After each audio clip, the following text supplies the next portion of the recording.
ஸ்ரீமத் பாகவதம் 63ஆம் பகுதி. பகவான் அப்படி கூறியதற்கு காரணம் இருந்தது. இரண்யகசிபுவின் பிள்ளையான பிரகலாதன் பகவான் நாராயணரின் பரம பக்தன். தூக்கத்திலும் விழிப்பிலும் பகவான் ஸ்ரீஹரியின் நினைவாகவே இருப்பவன். மனதில் சதா சர்வ காலமும் அவனையே வழிபடுபவன். சரி, ஸ்ரீ மகாவிஷ்ணுவை மனதார வெறுக்கும் இரண்யகசிபுவின் பிள்ளை எப்படி இத்தனை தீவிர பக்தனானான்? இதற்கு காரணமான நிகழ்ச்சி இரண்யகசிபு தவம் செய்ய சென்றிருந்த போது நடந்தது. இரண்யகசிபு மந்திரமலைக்கு தவம் செய்ய சென்றதும் அதுதான் சமயம் என்று தேவேந்திரன் தனது படையினருடன் அசுரர்கள் மீது படையெடுத்து சென்றான். அவர்களை தாக்கி வீழ்த்திவிட்டு இரண்யகசிபுவின் மனைவியான கயாதுவை தூக்கி கொண்டு புறப்பட்டான். அப்பொழுது நாரத மாமுனிவர் அவனை வழிமறித்தார். தேவேந்திரா, எதற்காக இரண்யகசிபுவின் மனைவியை தூக்கிச் செல்கிறாய் என்று கேட்டார். நாரத மாமுனிவரே, இவள் வயிற்றில் இரண்யனின் அரக்க வாரிசு வளர்ந்து வருகிறது. அது வளர்ந்தால் தகப்பனை போல் தேவர்களுக்கு தொல்லை கொடுக்கத்தான் செய்யும்.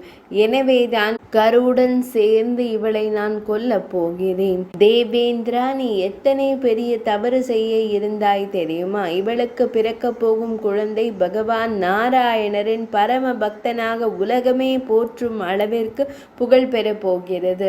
இந்த மகனை காரணமாக வைத்துதான் இரண்யகசிபு வதம் செய்யப்பட போகிறான். எனவே இவளை விட்டுவிடு.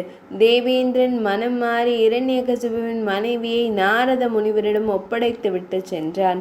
நாரத மாமுனிவர் அவளை தன் ஆசிரமத்திற்கு அழைத்து சென்று பத்திரமாக வைத்து பராமரித்தார்.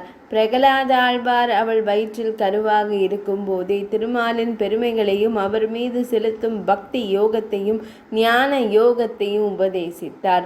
தவம் பூர்த்தியாகி வரங்கள் பெற்று வந்த இரண்யகசிபு தேவேந்திரன் தன் மனைவியை கடத்தி கொண்டு போனதை அறிந்து ஆத்திரம் கொண்டான்.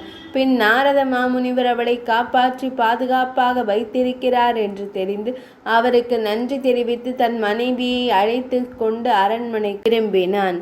இதற்கு பின் தான் அவன் தேவலோகத்தின் மீது படையெடுத்து தேவேந்திரனை துரத்தியது நடந்தது.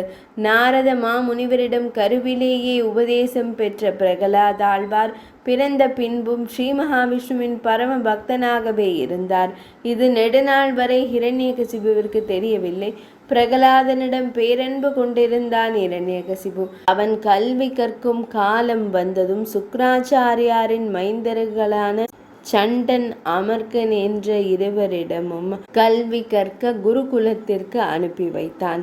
அங்கேதான் தொடங்கியது பிரகலாதனுக்கு பேராபத்து. ஒரு நாள் பிரகலாத ஆழ்வாரின் ஆசிரியர்கள் அலறி அடித்து கொண்டு இரண்யகசிபுவின் சபைக்கு ஓடி வந்தார்கள். 63ஆம் பகுதி நிறைவடைந்தது.